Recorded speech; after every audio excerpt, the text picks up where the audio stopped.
learning environment, physical and social, plays a critical role in children's learning. Get Luke to now read our chart, and we're going to see if it makes good sense, okay?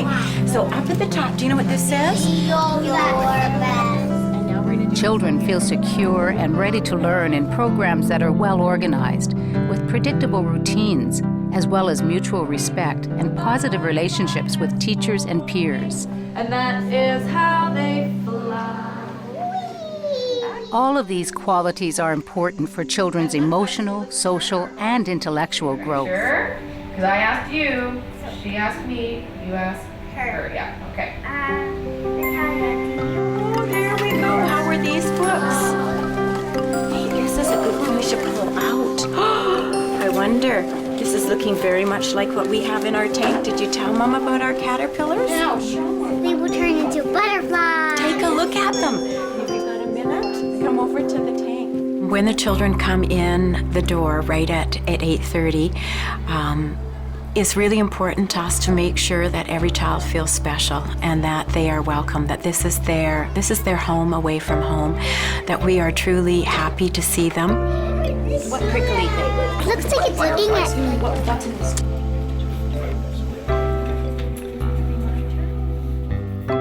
Learning is an emotional process as well as an intellectual one. When children receive emotional support and encouragement, they feel more secure and they're more persistent and independent learners. One of our biggest tasks as kindergarten teachers is to help them build relationships that are positive and successful with each other and with the teacher. Many of those relationships with the other children are built through the teacher. If children enter kindergarten and the first lesson they learn is they can't succeed, we run the risk of that lesson staying with them for a lifetime. So success through relationships is one of the most important opportunities we can provide children in kindergarten. You can help me. We've really tried in the classroom to create a sense of harmony and to create a sense of acceptance of all children. So we've really worked hard at responding to the needs of the child. We try and keep very calm, very respectful, and that there is this tone, this caring and nurturing environment that we have tried to foster. Tone to it. Pink, my favorite. Spit is on. You just keep wiggling yourself in, Miss Samantha. When children come into the school for the first time in their lives, and for many this is the first time, they need to learn how to behave in a group. They need to learn how to share, how to care for each other, how to demonstrate concern and affection for each other. And it is through the structures that the teacher puts in place in the classroom that children learn this. The classroom is very organized. Everything has a place, everything has sort of a function. It's very important that children know that we respect the materials in the classroom and we want them to respect them as well. So if they know that when we are playing with materials, we need to kind of put them back, that we can go back to sorting them or we can arrange them in a way that's pleasing to the eye. I think it also gives children a sense of security, knowing that the books are always kept in a certain basket or the black mats are in a certain pile. I need you, Jaden, I need you, Gavin, and I need Finn. All my cleaner uppers, we can leave it now. We'll finish tomorrow. Thank you. Childhood is a magical and a mystical time. There's nothing like watching the joy on a child's face when he or she takes that first step and realizes they can walk, or the first time they can make a toy squeak on command. Look, Samantha, I got myself my very own collection. And they come to us with that same eagerness to show what they can do. Kindergarten children are natural explorers, and they look for answers using everything available to them. A rich environment encourages children to challenge themselves and the theories they have about the world around them.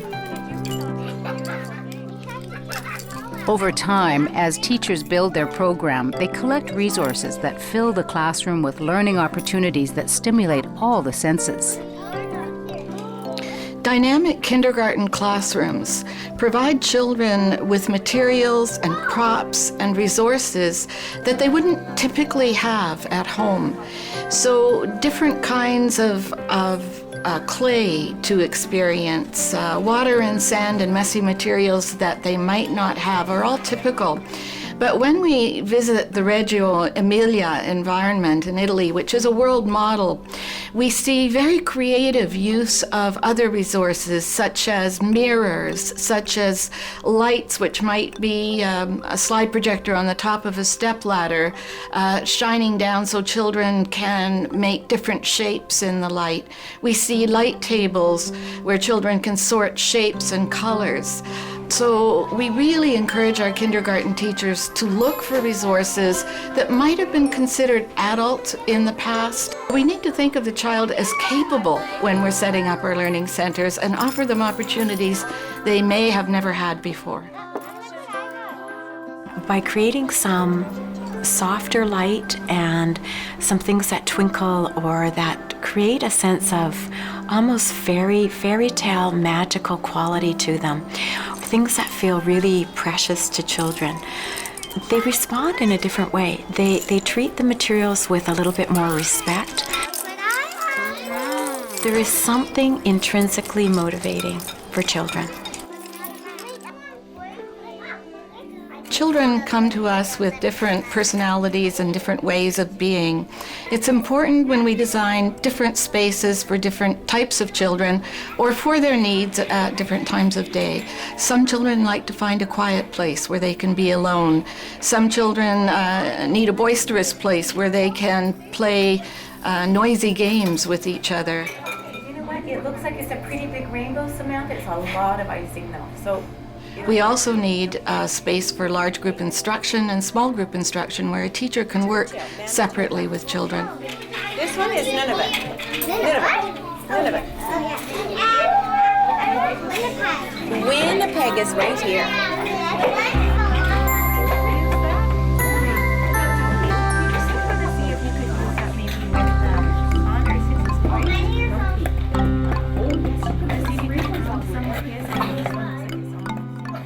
Organizing the kindergarten learning environment takes careful thought and planning.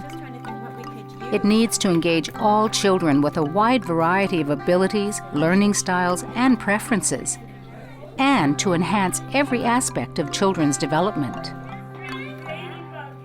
When we're talking about aesthetic and artistic, we're really talking about the fine arts. We want our children to be comfortable with dancing, singing, playing, dramatizing.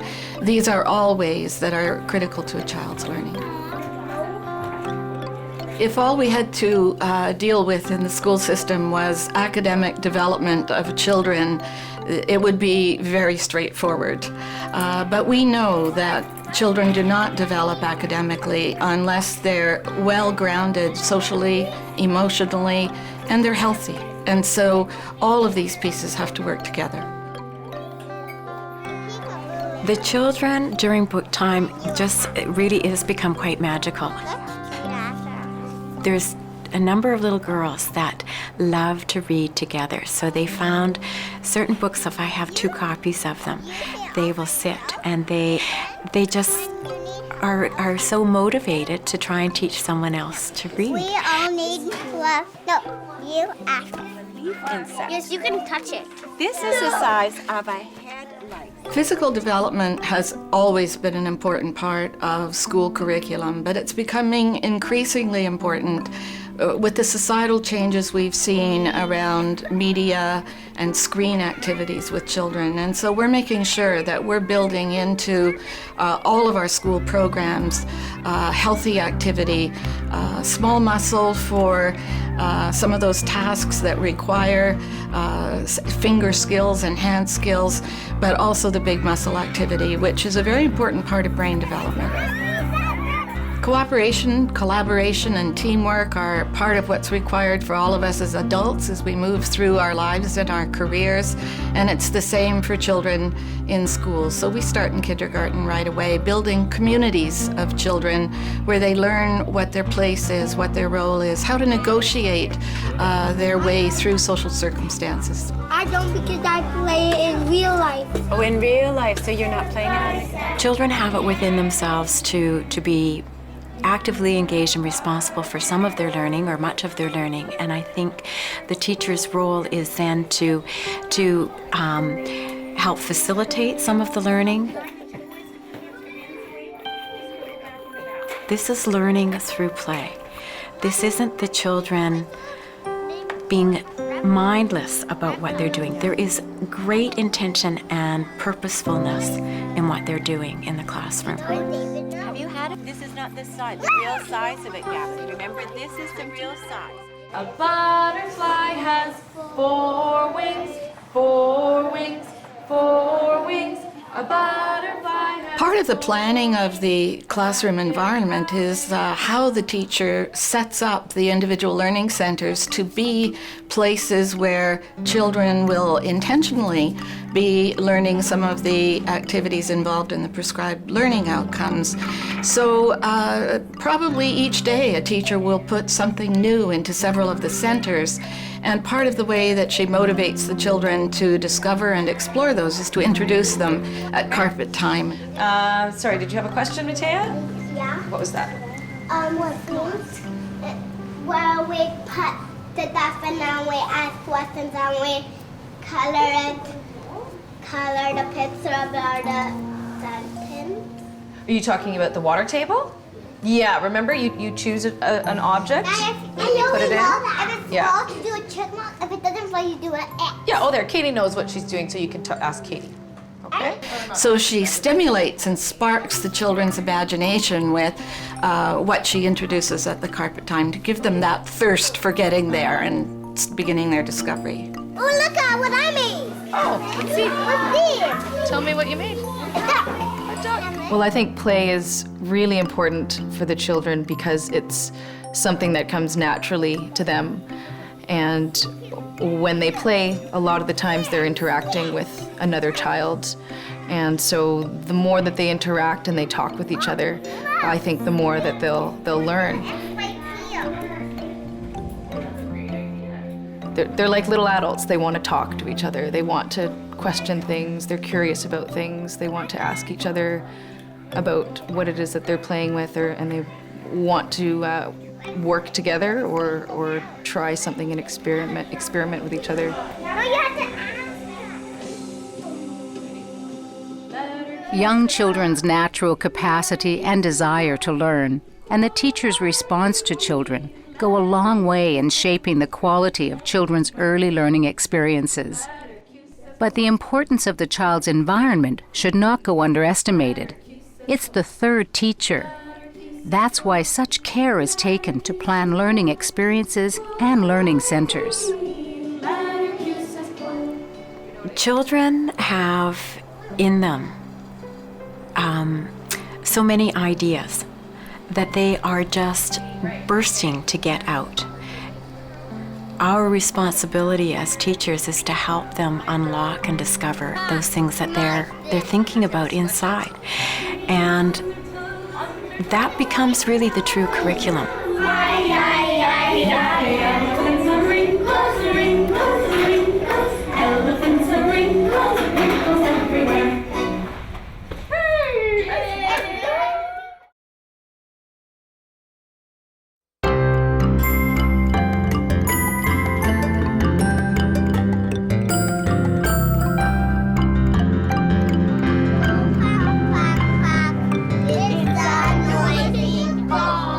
And where's our cow?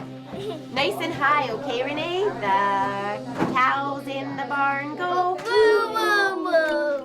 Boo, boo, boo. I know, let's start from cows now. You want to start Play. with the cows now? It's the cornerstone of a young child's development. This could be our stranger. The The positive emotions children experience when they play are as important as the skills they are building. Your name is not in here. No, he's not in here. He's at me. Through play, children come to enjoy learning and to embrace it with confidence.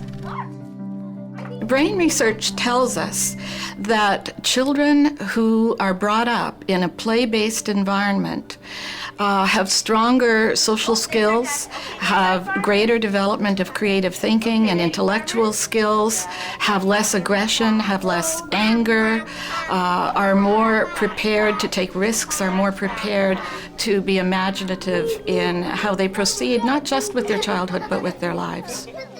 And, okay, do you want me to start it? Because what are they doing?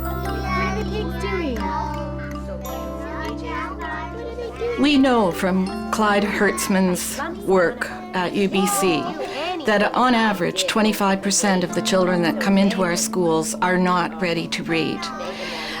This is in large part because children come to school with widely varying experiences with books, with the ability to write, to paint. And kindergarten is a time where we want to, as I call it, level that experience field. I say good morning to the sun. Good morning. Language and literacy development in young children provides them with a strong basis for successful learning throughout their lifetimes. And oral language is the foundation on which literacy is built.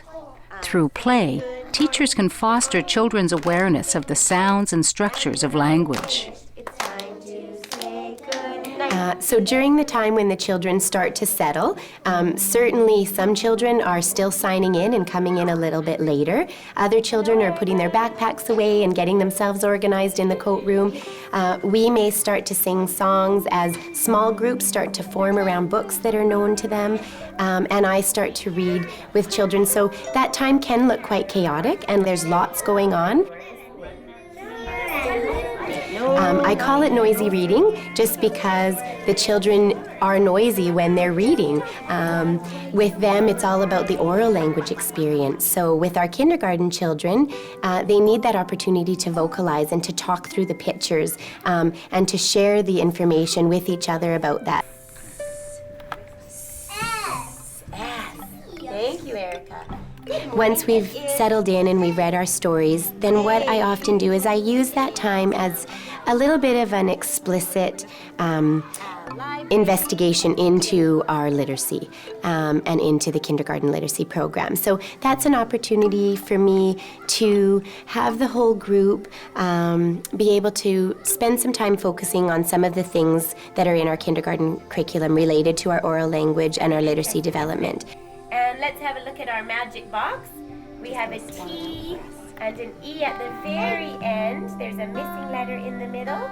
From September until now, which, you know, we're nearing the end of our year in kindergarten, that also looks very different. We have much less words. We have much easier words in that. There's not as many sentences, and there might not be any of our letters missing. And so, that, again, that's a real gradual process for children to work through that process of the secret message. And again, through observing your children and through knowing their capabilities and where they're at, you can modify that to meet their individual needs.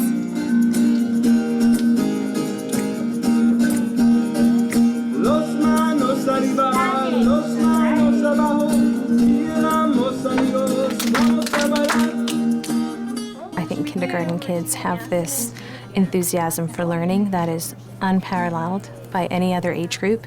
They come in and, you know, things come out of their mouths like, I love school, oh, I missed you on the weekend.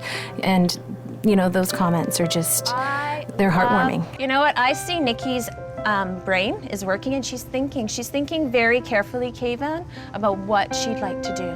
My role is the role of facilitator and guider, and I'm just basically trying to encourage the kids. I want to make sure that they feel successful. I want to make sure that they feel confident. I want to make sure that they feel independent. I think those are all qualities that they need to have in order to carry them forward through school.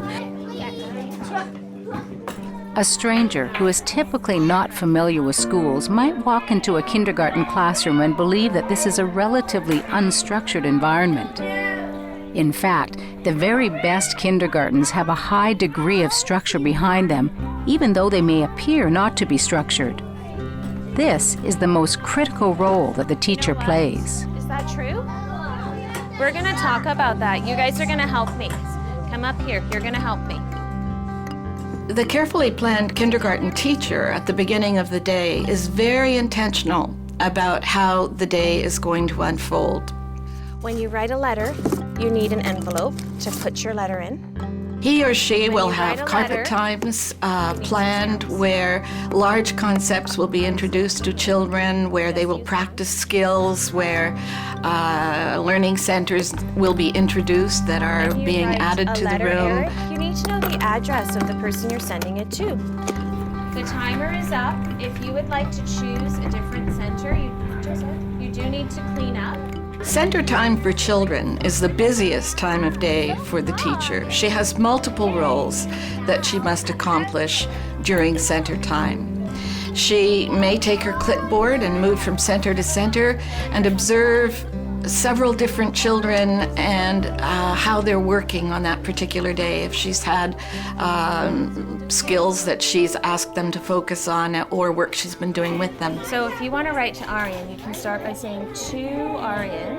You can use the She may be stopping at different centers and asking questions and probing to encourage children to take a new step, a different step in their learning project. I did 6. High five me. And you got them all. She might stay at one center and begin the development of a project with a group of children who are particularly interested in something special. She has multiple roles. Start with a T, but this one's actually a line. In the hands of a skilled teacher, play is a rich laboratory that can be used to teach multiple concepts.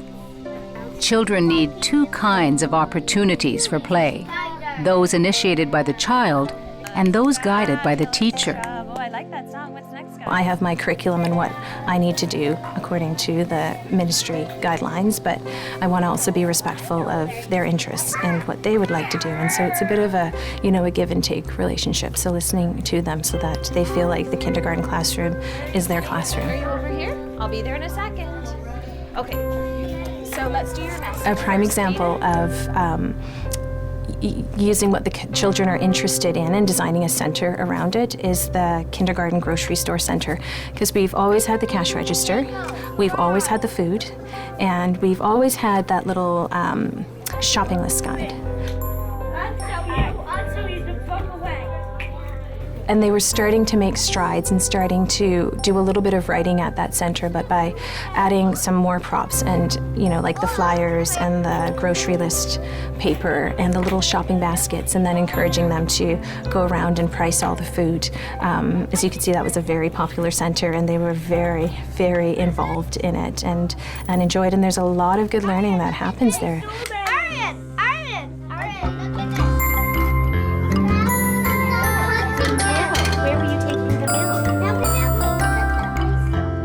As there are multiple ways that children learn, there are multiple ways that children play. And a really healthy learning center environment should offer all kinds of different experiences for children so they can experiment, they can construct, they can play games together. We had just visited a farm, and it was apparent throughout many of the scenes that the children were really engaged in farm animals and what happens on a farm, and they have just brought this new field trip experience into their classroom. Part of me introducing the masks was for them to have that freedom to explore what animals do and be able to take that into the Dramatic Play Center and extend their learning with the farmer-animal relationship into the dramatic play.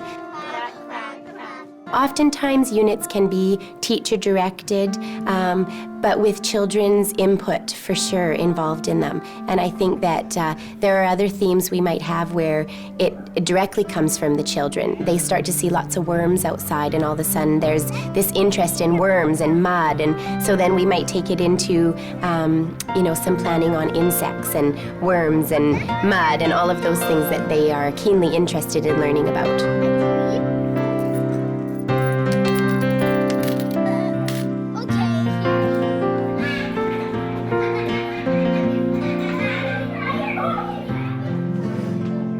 when Erica was building her little farm in the Play-Doh corner, and she was building a fence, and she was keeping her fence quite horizontal. So we talked about, well, what could we do to keep the animals in, and how could they feel safe?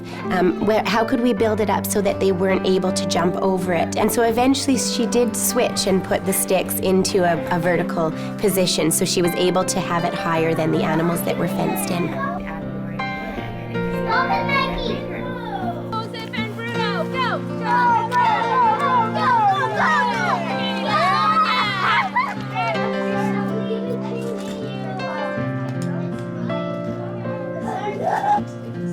Cassia won.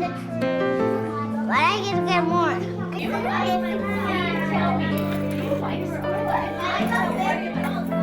In the block play, the two children were really actively engaged with each other, and I think they were using a lot of their prior knowledge about our farm field trip